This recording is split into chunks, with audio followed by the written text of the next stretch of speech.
Hoy vamos a desarrollar este problema que corresponde a una actividad planteada en el ambiente de aprendizaje. El título de esta actividad es Plano inclinado número 1. El problema consiste en una caja que está ubicada sobre este plano. A diferencia de lo que nosotros hemos trabajado anteriormente, este plano por el cual la caja se mueve tiene un ángulo de inclinación, ¿cierto? Que en este caso es de 38 grados. Esta caja es tirada hacia abajo por una fuerza paralela a ese plano de movimiento y el coeficiente de fricción es de 0,34, como pueden ver en la imagen. Y la pregunta o lo que debemos encontrar es la aceleración con la que esta caja baja. Para esto, ¿cierto? Lo primero que debemos hacer es extraer los datos del problema. El primer dato que tenemos es la masa, que es de 27 kilos, una fuerza de 128 newton, que es la que permite, ¿cierto?, que esta caja baje por el plano, el ángulo en el cual el objeto se está moviendo, el ángulo del plano inclinado, que es de 38 grados, y el coeficiente de fricción, que es de 0,34. Como pudieron notar, este problema es distinto a los que hemos trabajado en clase, por lo tanto necesitamos hacer la siguiente observación. El peso en un plano inclinado se comporta de la siguiente manera.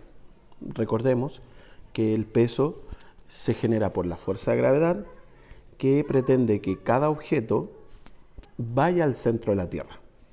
Por ende, el peso siempre es perpendicular a la superficie. Si podemos observar aquí y notamos la diferencia, el objeto se está moviendo sobre una superficie inclinada, como podemos ver aquí, ¿cierto? Una superficie inclinada, o plano inclinado, pero la superficie en la cual el peso es perpendicular es la que observamos aquí. Por lo tanto, el peso, como podemos ver aquí, es perpendicular. Es perpendicular, pero a esta superficie. Perpendicular significa que genera un ángulo de 90 grados. Si nos damos cuenta, acá se genera este triángulo, que es un triángulo rectángulo. Por ende, el ángulo alfa tiene otro ángulo que nosotros le vamos a llamar el ángulo beta, que está formado por la superficie de movimiento y el peso. Lo que sabemos respecto a alfa y beta es que al sumar tienen que generar un ángulo de 90 grados. ¿Por qué? Porque el triángulo que acabamos de encerrar, ¿cierto?, es rectángulo. Significa que ya tiene un ángulo 90, por lo tanto nos faltan 90 grados para poder completar la sumatoria de los ángulos interiores. ¿Cuál es el problema?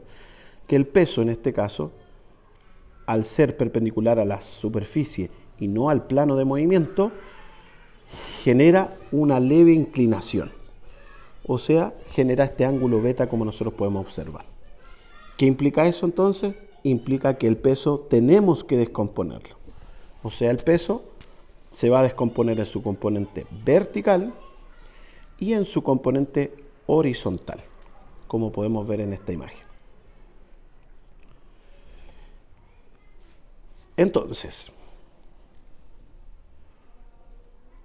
al descomponer el peso, aparecen estas dos nuevas fuerzas y si usted nota, esta fuerza horizontal, peso horizontal, que podemos ver aquí, voy a encerrar en un círculo, ese peso horizontal es la sensación que uno siente al momento de bajar por una cuesta o por alguna superficie que tiene un ángulo inclinado. Cuando usted baja, siente como que se va hacia adelante. Y eso específicamente es por la componente horizontal de su peso, que se va a calcular de la siguiente manera. Por lo tanto, las componentes de la fuerza peso se calculan como la componente horizontal, el peso por el coseno, pero mire qué ángulo vamos a utilizar. Vamos a utilizar el ángulo beta, no el ángulo del plano inclinado. ¿Ya? Y la vertical, que en este caso sería el peso por el seno de beta. ¿Qué pasa si yo no utilizo este ángulo beta? Tendría que invertir las razones trigonométricas. Para evitar eso, prefiero en este caso que nosotros trabajemos con este ángulo beta, que va a ser el complemento de alfa, o sea, lo que le falta a alfa para completar 90 grados. Y eso nos permite mantener la componente horizontal con coseno y la componente vertical con seno. Esto lo debemos hacer por lo que trabajamos en matemática, lo cual nosotros le llamamos trigonometría, el cateto opuesto y el cateto adyacente específicamente. Bien, con esto entonces nosotros ya podemos plantear nuestro diagrama de cuerpo libre. Como recién acabamos de ver, tendríamos el peso horizontal, que iría en este caso hacia la izquierda de la figura, el peso vertical, que iría en este caso en ese sentido, como muestra la figura. También tenemos una fuerza que está empujando hacia abajo el plano, por lo tanto tiene el mismo sentido que el peso horizontal, la fuerza normal ejercida por la superficie y la fuerza de roce, que siempre es contraria al sentido de movimiento. Con este diagrama podemos plantear las ecuaciones. Recordemos que verticalmente nosotros buscamos el equilibrio, o sea, queremos que la sumatoria de fuerzas resulte cero. Eso implica que la normal y el peso vertical sean equivalentes, como lo podemos ver aquí. En cambio, la sumatoria horizontal nos entregaría esta segunda ecuación. Fuerza neta entonces sería equivalente a la fuerza, pero ojo, más el peso horizontal. Y esto es porque tienen el mismo sentido de movimiento. La fuerza que se está aplicando, recuerde que esta fuerza quiere que el objeto baje, y el peso horizontal que va sobre la superficie también hacia abajo. Menos la fuerza de roce. Obviamente la fuerza de roce siempre se opone al movimiento. Una vez entendido esto, vamos a ir al desarrollo del problema. Recordemos que para poder responder el problema debemos recordar la pregunta, y la pregunta era por la aceleración que alcanza esta caja. Entonces, si nosotros queremos obtener la aceleración de esta caja, ¿qué tenemos que hacer? ¿O qué fórmula podemos utilizar? Esta, fuerza neta es igual a masa por aceleración, la segunda ley de Newton. ¿Ya? Como nosotros queremos la aceleración, lo que podemos hacer es despejar esta. Entonces la masa, que está multiplicando la aceleración, debería dividir a la fuerza neta. Por lo tanto, fuerza neta dividido en masa sería equivalente a nuestra aceleración. Como podemos ver, la masa ya la tenemos, que es equivalente a 27 kilogramos. Por lo tanto, nos faltaría calcular la fuerza neta, que la podemos extraer desde esta ecuación. Fuerza neta es equivalente a fuerza más peso horizontal menos fuerza de roce. Con eso entonces podemos completar la ecuación de la siguiente manera. Fuerza más peso horizontal menos fuerza de roce dividido en la masa es equivalente a la aceleración. De ahí, y entendiendo que tenemos la fuerza que es de 128, tenemos la masa que es de 27, necesitamos necesariamente calcular el peso horizontal y la fuerza de roce. Como lo describimos anteriormente, el peso horizontal es equivalente al peso por el coseno, pero del ángulo beta, y la fuerza de roce por definición, ¿cierto?, es el coeficiente de fricción por la normal.